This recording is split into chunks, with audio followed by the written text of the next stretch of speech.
ചേർക്കുന്നോരേശുണ്ട്. കണ്ണീരു വീണാലും ഒപ്പിയെടുത്ത് തുരുത്തിയിലാക്കുന്ന നാഥനുണ്ട്. തുരുത്തി നിറയുമ്പോൾ അളന്നെടുത്ത് അനുഗ്രഹമേകുന്നോരേശുണ്ട്. ദൈവവചന ചിന്തകൾ കേൾക്കുന്ന എല്ലാ മാന്യ ശ്രോതാക്കൾക്കും ക്രിസ്തീയ വന്ദനം. കൊരിന്ത്യർക്കെഴുതിയ 1-ാം ലേഖനം 14-ാം അധ്യായം 28-ാമത് വാക്യം. വ്യാഖ്യാനി ഇല്ലാഞ്ഞാൽ അന്യഭാഷക്കാരൻ സഭയിൽ മിണ്ടാതെ തന്നോടും ദൈവത്തോടും സംസാരിക്കട്ടെ എന്നുള്ള വാക്യമാണ്.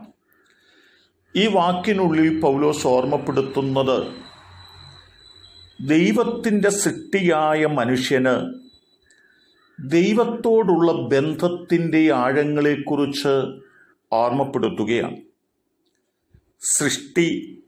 സൃഷ്ടിതാവിനോട് നിരന്തരമായി സംസാരിച്ചു കൊണ്ടിരിക്കുന്ന ഒരു സാഹചര്യത്തെക്കുറിച്ചാണ് ആ വാക്കുകൾ ഓർമ്മപ്പെടുത്തുന്നത്. ഉൽപ്പത്തി പുസ്തകം 3-ാം അധ്യായത്തിലേക്ക് നാം കടന്നു വരുമ്പോൾ മണ്ണ് കുഴച്ച് ഒരു മനുഷ്യരൂപമുണ്ടാക്കി മൂക്കിൽ ജീവശ്വാസം ഊതിക്കൊടുത്ത് ജീവനുള്ള ദേഹിയാക്കി തീർത്ത ആദാമെന്ന് പറയുന്ന 1-ാമത്തെ മനുഷ്യനും തൻ്റെ വാരിയെല്ലുകളിൽ ഒന്നെടുത്ത് സ്ത്രീരൂപമുണ്ടാക്കി ആദാമിന് നൽകിയ ഔവ എന്ന ആദ്യത്തെ സ്ത്രീയും, അവർ രണ്ടുപേരും ദൈവത്തിൻ്റെ സൃഷ്ടിയാണ്. സൃഷ്ടിതാവായ ദൈവം എല്ലാ ദിവസവും വെയിലാറുമ്പോൾ സൃഷ്ടിയുടെ അരികിലേക്ക് കടന്നു വരികയും സൃഷ്ടിയുമായി സംസാരിക്കുകയും ചെയ്യുന്നതായ ഒരു സ്വഭാവ ഗുണത്തെക്കുറിച്ച് 8-ാം വാക്യം വായിക്കുമ്പോൾ രേഖപ്പെടുത്തുന്നുണ്ട്. അങ്ങനെ നിരന്തരമായി മനുഷ്യൻ്റെ അരികിലേക്ക് ഇറങ്ങി വന്നു മനുഷ്യനുമായി സംസാരിച്ചു കൊണ്ടിരുന്ന അത്യുന്നതനായ ദൈവം ആ മനുഷ്യനോടുള്ള സംസാരവും മനുഷ്യന് ദൈവത്തോടുള്ള സംസാരവും നിമിത്തം അവർ വളരെ ആനന്ദമുള്ളവരായി അവരുടെ ജീവിതം മുൻപോട്ട് കഴിപ്പാനിടയായി. എന്നാൽ ദൈവത്തിൻ്റെ അരികിലേക്ക് അടുത്തു ചെല്ലുവാനും ദൈവത്തോട് സംസാരിക്കുവാനും കഴിയാത്ത തലത്തിൽ പാമ്പ് അവരെ ചൂഷണം ചെയ്യുകയും ദൈവത്തോട് സംസാരിക്കുന്നതിനേക്കാൾ കൂടുതൽ പാമ്പിനോട് സംസാരിക്കത്തക്ക തലത്തിൽ തൻ്റെ അരികിലേക്ക് സ്വാധീനിക്കുകയും ചെയ്തതായ സാഹചര്യങ്ങൾ ഓർമ്മപ്പെടുത്തുന്നുണ്ട്.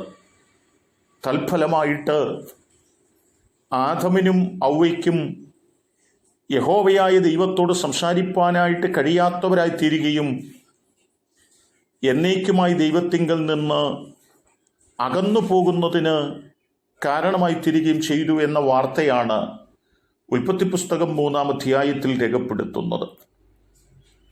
അതുകൊണ്ട് തന്നെയാണ് പുതിയ നിയമത്തിൽ പൗലോസ് അപ്പോസ്തലൻ പറയുന്നത്,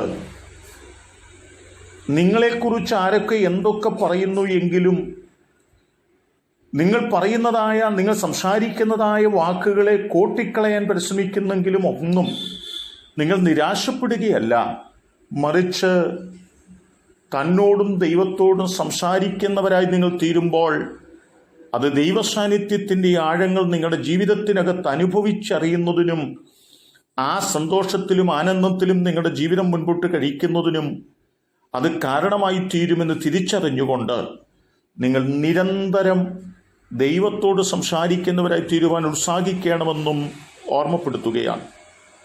ആകയാൽ എന്നെ കേൾക്കുന്ന പ്രിയപ്പെട്ടവരെ, നാം ഹൃദയം കൊണ്ട് സ്നേഹിക്കുന്നവരോട് നിരന്തരം സംസാരിക്കാൻ നാം ആഗ്രഹിക്കുന്നത് പോലെ നമ്മെ നാം ആക്കി തീർത്ത, നമ്മെ നിത്യതയുടെ അവകാശിയാക്കി തീർത്ത, നമ്മെ അടിമത്വത്തിൻ്റെ ആഴങ്ങളിൽ നിന്ന് വിടുവിച്ച നമ്മുടെ സർവശക്തിയുള്ള ദൈവത്തോട് നിരന്തരം സംസാരിക്കുന്നവരായി നമുക്ക് തീരേണ്ടതിന് നമ്മെ സമർപ്പിക്കുന്നവരും അങ്ങനെ നിരന്തരം ദൈവത്തോട് സംസാരിച്ചുകൊണ്ട് ഒരാനന്ദമുള്ള ജീവിതത്തിൻ്റെ ഭാഗമായി നാം തീരേണ്ടതിനും നമ്മെ സമർപ്പിക്കാം. അതിന് ദൈവം എന്നെ കേൾക്കുന്ന നിങ്ങൾക്ക് എല്ലാവർക്കും കൃപ നൽകട്ടെ.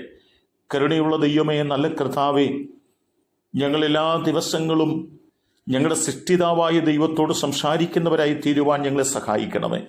ഞങ്ങളുടെ പ്രാർത്ഥനാ മുറിയിൽ, ഞങ്ങളുടെ വചന ധ്യാന സമയങ്ങളിലൊക്കെ ഞങ്ങൾ ദൈവത്തോട് സംസാരിക്കുവാനും ആ നിലകളിൽ ഞങ്ങൾ അനുഗ്രഹിക്കപ്പെടുവാനും ഞങ്ങളെ സഹായിക്കണം. ദൈവം അനുഗ്രഹിക്കുന്നത് കൊണ്ട് സ്തോത്രം. യേശു കർത്താവിൻ നാമത്തിൽ തന്നെ ആമേൻ.